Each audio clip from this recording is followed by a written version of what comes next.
Welcome to the Ex Good Girl podcast, the place where people pleasers, perfectionists, and overgivers come to unlearn the good girl rules that you thought were making you good, but now you can see are actually just keeping you small. If you've spent your life being unable to say no, putting everyone else's needs and feelings above your own, constantly seeking external approval, or avoiding conflict to make others feel comfortable, if guilt and resentment feel like a constant weight in your life, it is time to learn to knock that shit off. Every episode, we dive into the stories, skills, and strategies that you need to stop shrinking, start speaking up, and to live a life that is authentically and unapologetically yours, while also deepening the connection and vulnerability in the relationships that matter to you. I'm glad you're here. Let's jump in.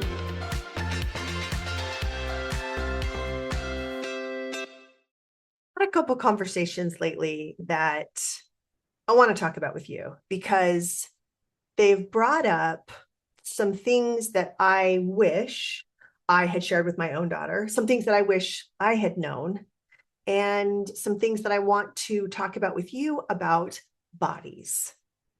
I have a dear friend. We've been friends since high school. She called me and explained that she wanted to talk through something her 13-year-old daughter wants to wear, short shorts and crop tops. And she didn't know what to do. Now, her daughter also happens to have an older sister who's 16, and her 16-year-old sister has 16-year-old friends who are boys. And so younger daughter is hanging out with older daughter and kind of older daughter's group of friends.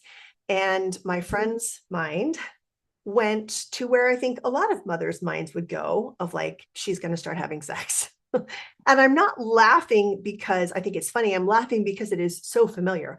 I've made that leap, right? When my daughter's body started changing as bodies do, and it's just natural process of maturing and going through puberty, and boys start to notice, I think it is very ancient and wise that those alarm bells start going off inside of mothers and fathers' brains. And those alarm bells are not necessarily wrong.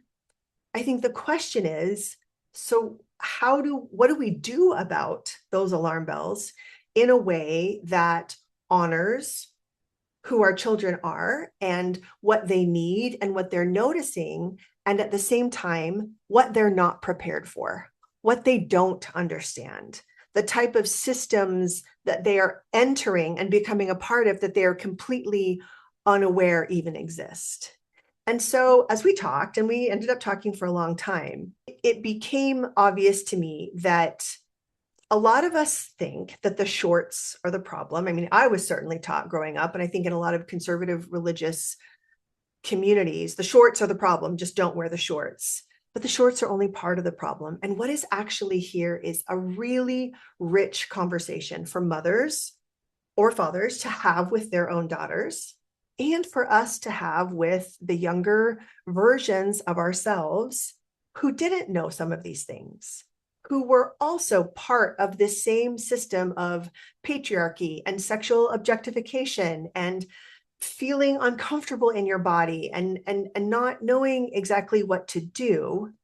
And so I just wanted to have a conversation about it with you because yes, this episode is for mothers of daughters, but it's also really helped me as I look back at my own girlhood and when I wanted to wear short shorts. And it's for anyone who had those experiences, and also just for anyone who grew up in a body where the world had opinions about it before you really could understand why, which is, I think, all of us. I want to talk specifically about some of the good girl rules about bodies, because these are rules that no one says out loud, but we are swimming in them. They're the ones that are handed to girls a million different ways, magazine covers, through the way they hear their mothers and other grown women talk about their own bodies, what gets seen on TV and movies, how they observe their peers responding to female bodies, and who is popular, who is not, right? It's so prevalent, and I want to name them because here's what I believe will help. Any girl who can see the system that she lives in has a fighting chance. And a girl who can't see it just lives inside of it and is thrown around by it without having any conscious awareness of what's happening to her. So here is what we teach girls about their bodies. Again, not on purpose, mostly, but here's what they learn. Number one, your body exists to be looked at, not experienced, not inhabited, not listened to. It exists to be displayed. And so if you go back to the crop top, that is the uniform of this rule, the push-up bra, the way that, remember when duck lips were like such a funny internet thing, like the full kissable lips, the way we stand, the way we push our breasts out, like so we look taller or smaller or bigger in places where we're supposed to be bigger and smaller in places where we're supposed to be smaller. There's tutorials that teach you how to stand in photos so that you look thinner. None of this has to do with how your body feels. It has to do 100% with how it looks. And there's a book that I want to mention here that changed so many things for me. It's called More Than a Body by Lindsay and Lexi Kite. And they are both PhDs, amazing. They're twin sisters. And they've spent their careers studying what this rule does to women and girls, objectification. And they offer a reframe that I think is really healthy. Your body is an instrument, not an ornament. An ornament just exists to be looked at, to be displayed, to be judged as either, beautiful or not beautiful, appropriate or not appropriate, enough or not enough. An instrument exists to be used, to do things, to carry you through life, to climb things, to experience things, to have a rich human experience, to let you run and think and create and feel and connect. But from the time girls are very, very small, we let them be instruments when they're young, but then at some point, they become ornaments. Think about little girls running around and going down the slide and swinging and not caring if they get dirty or if they fall down, maybe they cry, we pick them back up and they go to it again. That is a body that's being an instrument. Think of the way that little girls talk and share what's going on for them. And the curiosity that is so prevalent in girlhood up to a certain age. And then it becomes an ornament. So we're going to come back to that in just a minute. Rule number 2, the attention that you receive from either the opposite sex or from the object of your desires, because again, we're not all heterosexual, that gaze is the reward. For the purposes of this conversation in this podcast episode, we're going to frame it heterosexually just because that's where the good girl rules really kind of come in hard, because a boy's gaze gets coded as success. And then that grows up into a man's gaze. A man's approval is currency. It means something. And this isn't a side effect. This is the design. Because when a girl wears something that gets noticed, something fires off in her brain that says, that's it, I did it right. And I think it's important to be honest about this particular rule, because I think there's a disservice that happens when we pretend that this rule and that payoff inside of a girl's brain isn't real. Male attention is something. It feels like something. It feels like power sometimes. It feels like visibility. It feels like mattering in a room full of people. It feels like belonging. And we have to talk about it that way. We have to understand that it means safety and connection and belonging and having a place. Because if we don't, we risk talking about it in a way where a girl will think, well, that there's something wrong with me then, because I like being looked at. I like it when men notice me. I think it's important for me to look nice. And we don't want to diminish the power of that. What we want her to understand is in the context of it, that noticing as a price, that noticing comes with strings attached. We're going to come back to that in a little bit as well. Rule number 3, your body and a normal body is a problem to be constantly managed. Your body is too little, too fat, too thin, too hairy, too flat, too heavy, too much chest, not enough chest, wrong shape, wrong size, right shape, something wrong with your nose, something wrong with your eyelashes, something wrong with your lips. And there is just this constant barrage of something that always needs fixing. I'm at the age where I'm starting to notice, oh, you know what? My skin doesn't look the same as it used to, or there's some wrinkles around my eyes or my mouth that I didn't used to be there. That programming that my body is to look a certain way, and I'm supposed to measure it against this beauty standard, and I'm supposed to fix what doesn't measure up, never ends. And the thing that no one tells us is it's not a one-time thing. You don't fix it and then you're done. You fix it and then there's another thing and another thing and another thing. And then you age and then normal life happens and there's another and another. I mean, I know women who are in their 60s and 70s and still wanting to feel okay in their bodies, and they don't. They're still waiting to feel like they got to the end of some list and can just be in their body, and it still isn't there. And that's because of this rule. Lots of fixing all the time. Otherwise, you're not measuring up. Rule number 4, your comfort comes last.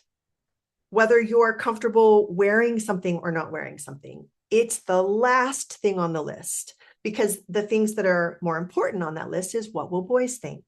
What will men do? What will other people say? What will they think of me if I'm wearing this or doing this? Because a girl's physical ease in her own skin and her right to exist in her own body without apologizing for it, that is not on the list. That's not the priority. The priority is everyone else's reaction to your body, and that's what you need to be paying attention to. We communicate this to girls thousands of different ways before they're even 10 years old, in what we tell them to wear, in the way that we tell them to pull their shirts down, in the way that we tell them to adjust, in the way that we tell them that them being uncomfortable. I know we say it flippantly, but beauty is pain is such a common thread in the media that we see and in the way that women are prized and held up for meeting beauty standards. None of that is about how comfortable they get to be in their body with what they're wearing, with how they're feeling, with the amount of explaining or apologizing that they should do when they don't meet beauty standards. The message is your comfort is, if it's even on the list, it is dead last.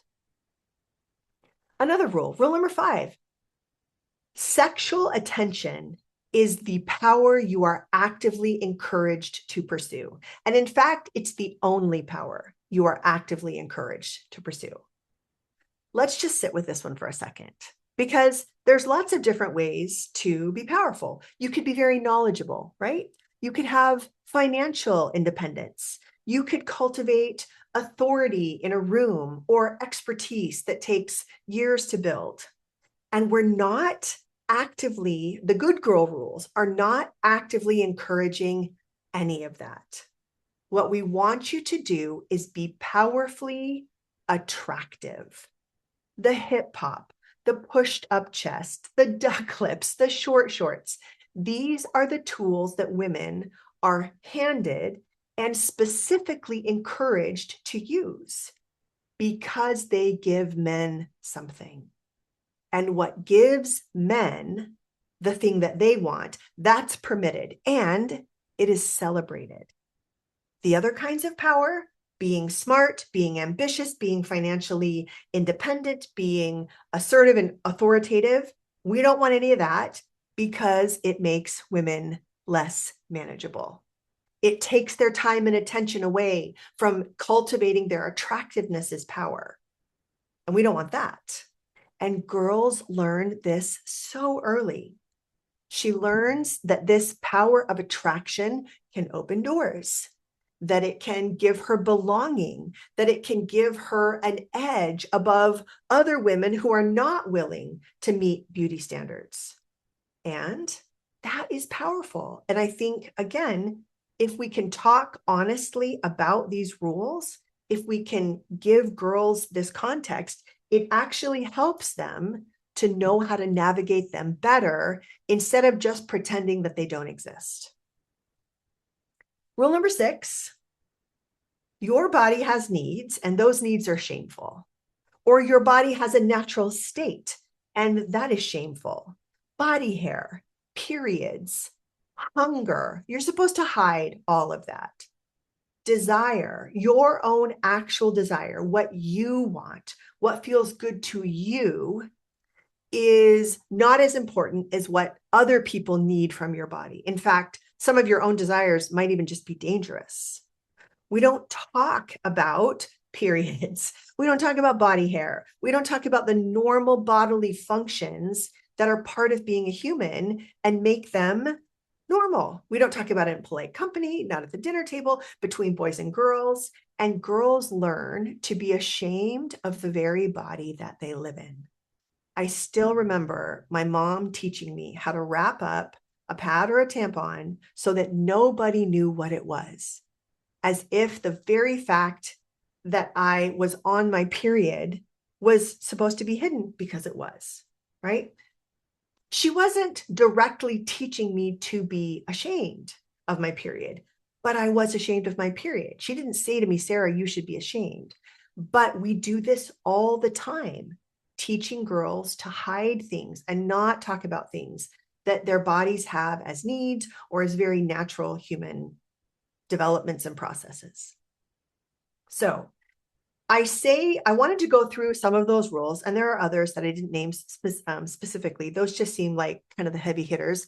They are not accidents. They are not some unfortunate side effect of a culture that just didn't know better.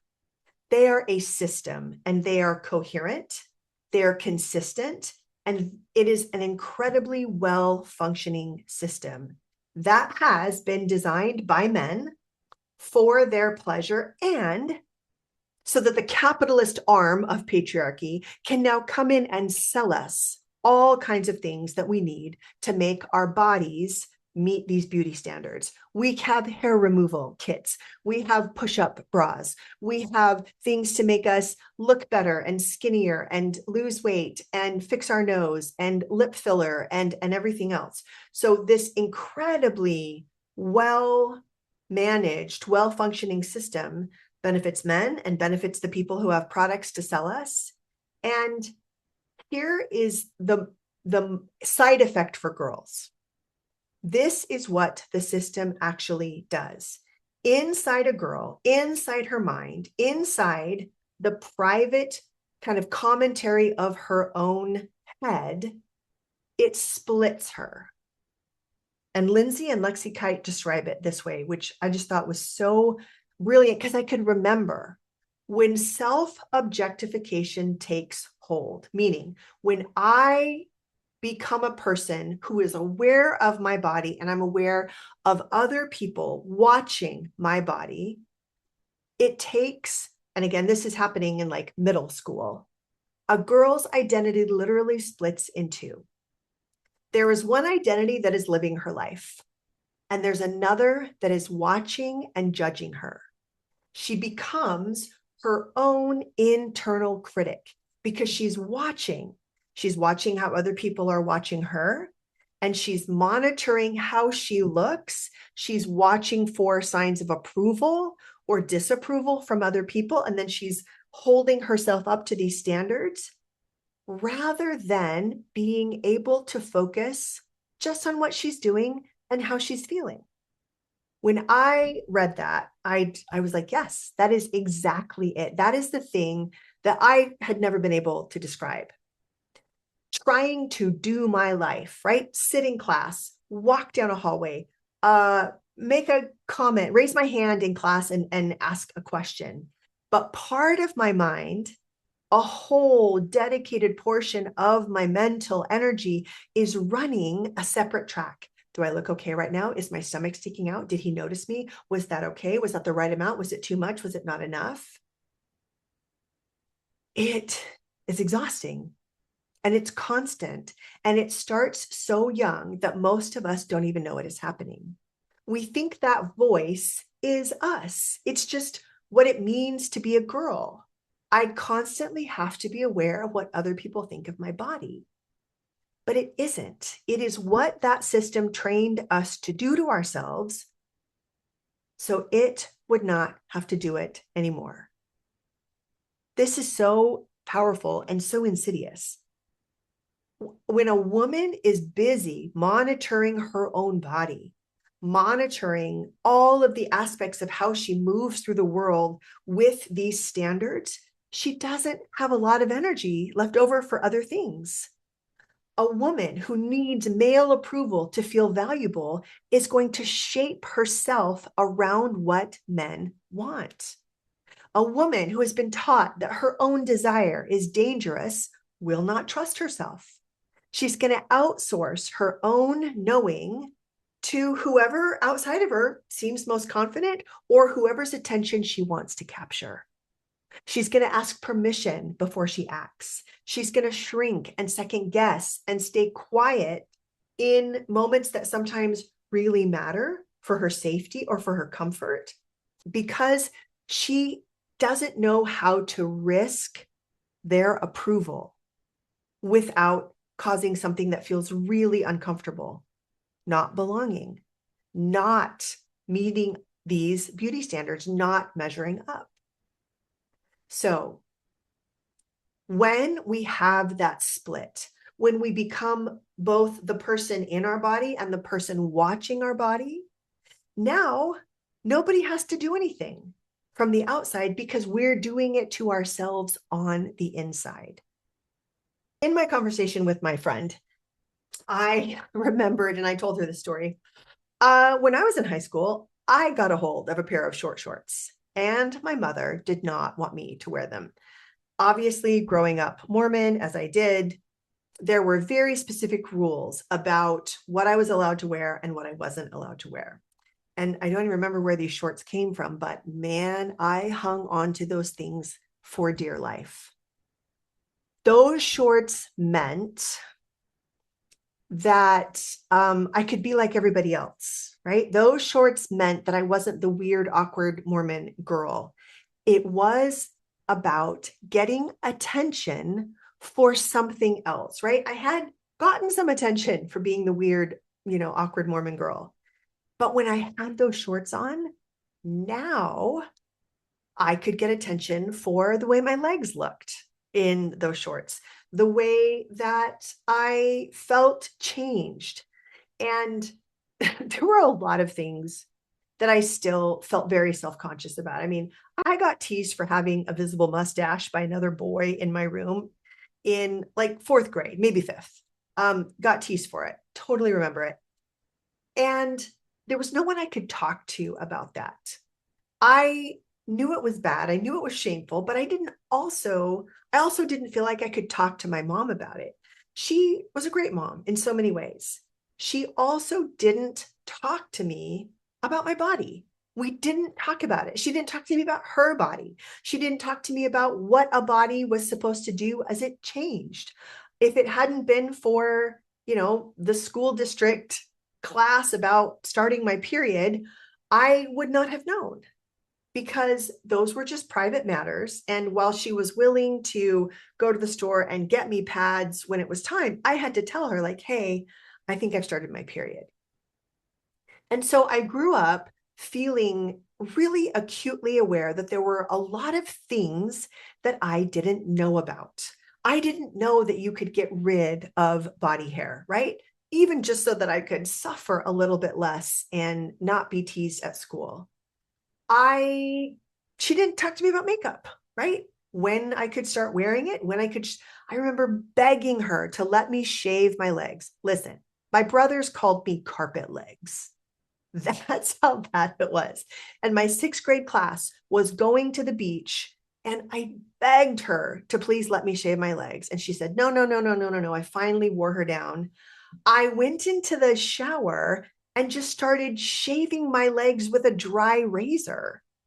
Totally took off a 3-inch strip of skin right there on your shin bone. I know we've all done it because I just I didn't have any direction.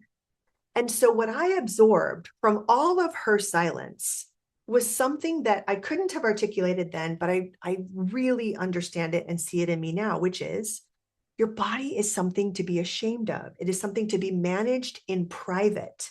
It is something that you're just going to have to figure out on your own. Don't ask for help. Just figure out how to handle it. And so when I finally got those shorts, it was about feeling normal. It was about being able to now belong to this category of girls who were sexy or cute.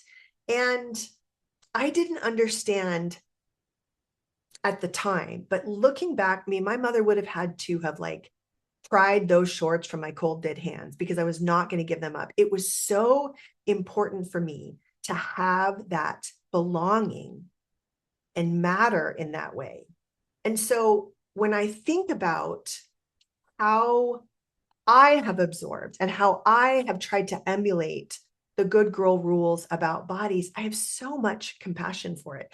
I'm not all the way through this. I don't have some existence where I don't notice the male gaze, where I don't notice my skin sagging and wrinkles happening and things changing, because all of us have just been swimming in these rules ever since we were little. So when I was talking to my friend about my own short shorts experience, I also remembered when my daughter came downstairs in her own short shorts. And of course she did, because I think it is totally normal. I remember feeling that alarm go off in my head and the instinct to question the wisdom of wearing those shorts and maybe to make her change, right? I felt all of that.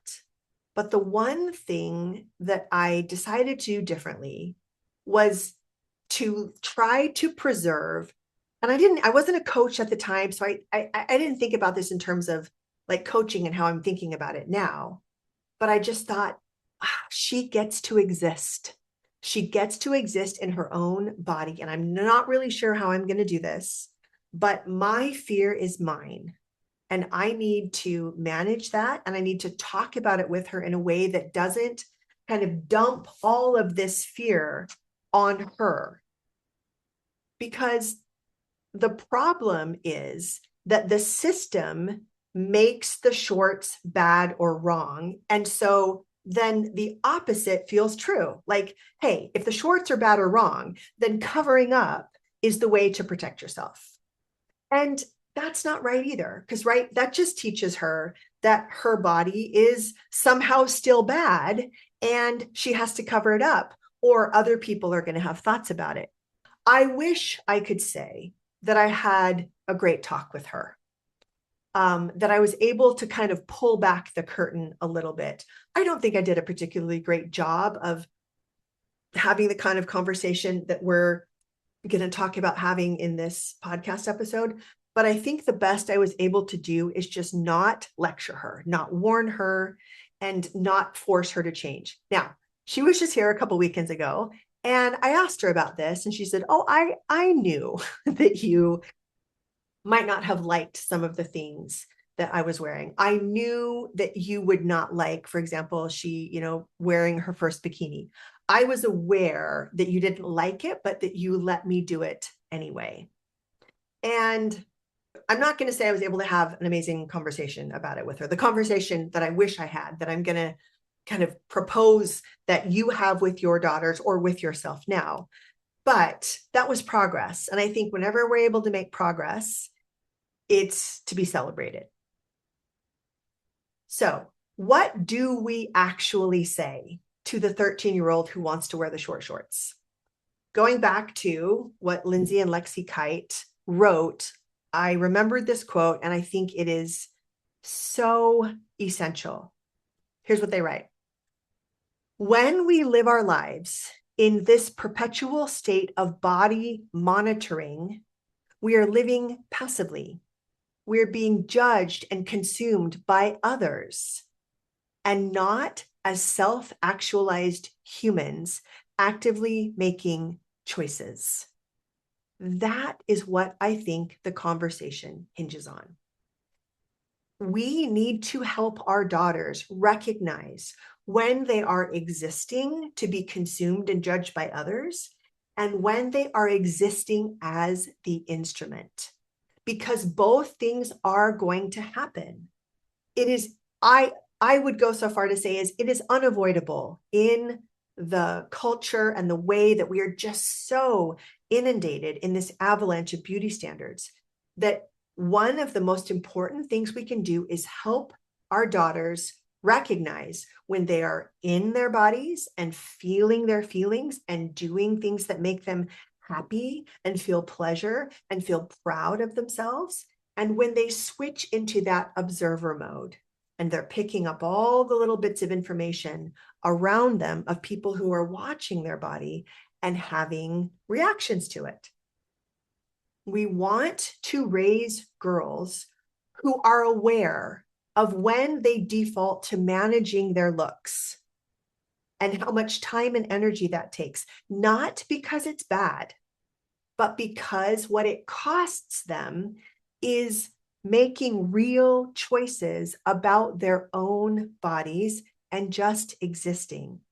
Being able to make conscious choices, ones that actually belong to them. Because if I'm putting on short shorts because I think Chad is going to like it, that's not a decision that I'm making for myself, but it's also not a bad decision.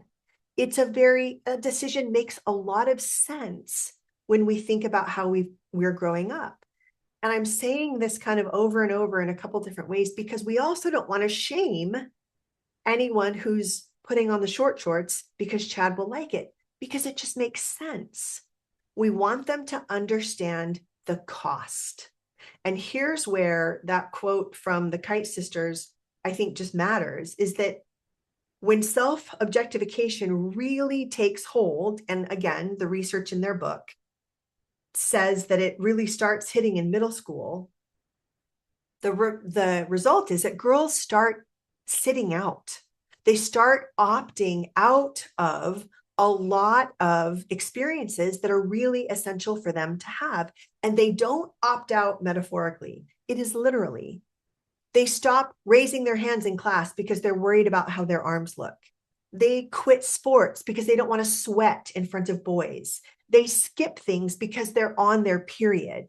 They make themselves smaller and they begin to either literally try to make their bodies smaller or metaphorically disappear from rooms in which they should be learning, they should be experiencing, and they should be becoming and even developing some of those other ways to have power, to have knowledge, to have the ability to talk with other people confidently, the ability to be in a room and feel like you belong there, despite who notices you and who doesn't. So that's what's really at stake. It's not just about the shorts. It's that when the shorts are the biggest thing that matter, girls make themselves smaller. And then decades later, when we're still trying to make ourselves smaller and fit in, all of that rage and resentment and sadness and loneliness, it's really a problem. So when I was talking with my friend, here's what I said. You don't need to take the shorts away. I don't think that is the right move here. That's not the conversation that I would encourage you to have. The conversation is, I want you to understand what is happening here so that you get to decide what you do with it. You talk to her about the system in language that is appropriate for her. You say something like, you know what, there are these rules that nobody says out loud about what girls' bodies are for and what they are allowed to look like, what they are not allowed to look like. Tell me what you already know about that, because I bet you are so smart, you have already observed some of this. Of course, they're going to have some answers for that, right? Because it is everywhere. And so then you tell her that that attention from boys is real and it feels like power. And it is something that sets off a very natural, very understandable reaction in her brain. And then you tell her that it has a cost, right? When you are constantly getting that attention from boys, what you're not doing is thinking about how your own body feels. You're not getting to keep your body for you in service of what you want to do. It becomes all about what they want you to do. And that's a trade that I want you to know you're making. And I want you to make it only in instances when you feel like it's worth it, because they are going to make that trade sometimes. And we need to understand it. And we need to have a lot of compassion for it and not shame her for it. Because what we want to do is give her correct information, invite her to talk about us with anything that happens, anything she notices, so that we can lovingly help her feel the difference between being an instrument and being an ornament, between pulling on those short shorts because she wants to feel cute and free and like herself, or putting them on because she wants a particular boy to look at her. Both of those things are real. Neither is wrong. And you want to teach her to notice her own feelings first, not what it looks like and not necessarily what he's actually scratch that. You want to teach her, starting over. You want to teach her to notice her own feelings first. What does it feel like in your own body when you're wearing this? Do you feel powerful? Do you feel comfortable? Do you feel seen? Do you feel used? Do you feel stared at? Do you feel consumed? All of those are valid. None of them are wrong. And plugging her into what she's feeling is so powerful. Then you can teach her to watch the difference between what boys say and what boys do. Words are easy, and behavior is information. You give her the language. It might sound something like, I notice that I feel really happy when Chad looks me up and down. Interesting. Okay, tell me why. What do you think it means? No shame, no blame, helping her understand that, okay, when Chad looks at you and that little thing goes off in your brain, it does feel good. What are you also not feeling in that moment? Oh, I'm not feeling how I feel. Do I even like Chad? Right? Is the thing that I'm most concerned about getting his attention? Why is that? To help our girls become observers of the system and even little detectives so that they can see the way it works and the way it functions is so important, because that allows her to see it. And when she can see it, she can make different choices about it. One of the reasons why this conversation is so powerful is because this system is not going to change on its own. It's not going to take care of them. It's not going to protect them. It's not going to help them have one wild, beautiful, and precious life. We have to do that as their mothers, as their friends, as the women who surround these young girls who are further along the journey from childhood to be able to see and name what we've all just been swimming in. And when we pull back the curtain for them, we also pull the curtain back for us. And we understand more clearly that we are also, I'm still being offered a trade at 52. Am I going to maintain my body as an ornament? Am I going to try and stop the aging process? Am I going to try and tighten and nip and tuck? And again, I'm not saying any of that is bad. I am saying that I now see that I'm being offered a trade. I can still go the direction of becoming more ornamental and more along the lines of what beauty standards expect of me now, or I can really double down on becoming an instrument in feeling and doing what my body wants and what my body desires. I can make that consciously. And so that is what we are offering our girls. It is the chance to live inside this system consciously and to make choices consciously. Because I really think that the most dangerous thing that we inadvertently do for our daughters is not talk about this. And so they just kind of participate in this system and they become comfortable in it and they have no idea that they're making that trade. So I'm dying to know, as I was preparing this episode and, kind of reminiscing, I had all of these experiences come back to me when I really was doubling down on noticing the male attention. What do you remember growing up in your body? I would love to know. I think it's very different, in terms of I came from a very conservative religious background that had its own rules. What do you remember about growing up in your body? What were you taught, either explicitly with words or in silence, in the looks on other people's faces? What did you have to figure out alone that you wish now you had had some help with? Or what do you wish that someone had told you about the system? I'd love to know. Send me an email, sarah@sarahfisk.coach, or send me a DM. I read every single one because I really want to have an ongoing conversation because, as I mentioned, it's not over for me. I'm still making those choices between instrument and ornament. I think we all are. And the more we talk about it, the better able we are to live consciously.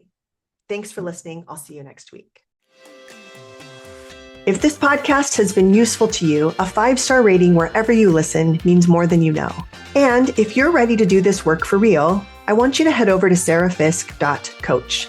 You can sign up for my emails, download my free guide to having difficult conversations, or even book a call with me. You and me on Zoom talking about your specific situation so that you can see exactly how this work applies to your life and how I could help. I also want you to know that my group coaching program has a new name. It used to be called Stop People Pleasing, and it's now called Connected. Because stopping something is really only half the work. The other half is creating something, self-trust, relationships that are deeply satisfying, and a life that is authentically, unmistakably yours. If that sounds like what you're after, come find me at sarahfisk.coach.